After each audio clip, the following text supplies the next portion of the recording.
What's up, Sledheads? Guard here. This video is going to be covering the Goat Climb shortcut on Goat's Bluff. If you are familiar with the Perfect Start shortcut here, which is one of the hardest shortcuts in the game because it requires 2 frame perfect inputs and you're still not guaranteed to make it.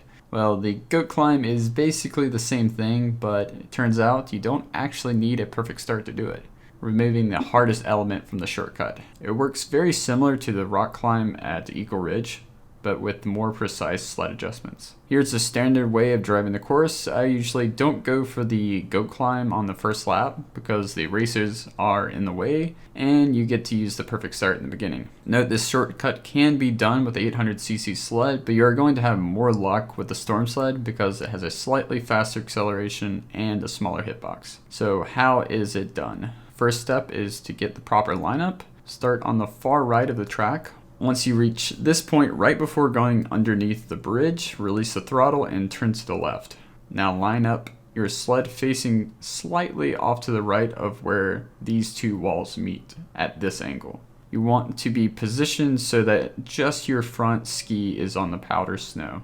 Now accelerate while holding down. Once your sled begins to climb, switch to holding forward to maintain traction. Switch too early and you will go too far into the walls and get pushed out. Switch too late and you will be pushed out too early and just go straight up. This switch timing is totally dependent on your setup and where you enter from. Approaching too far to the left and you won't make it. Approaching too far to the right, forget about it. If you were to look straight down, the hill was running parallel, and here is where the 2 walls meet.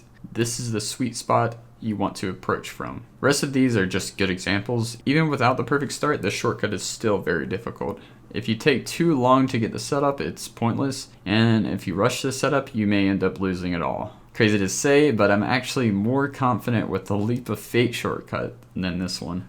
I think it's because Goat's Bluff as a track is boring as hell. It hardly has any jumps or crazy shortcut paths to take other than Goat's Pass.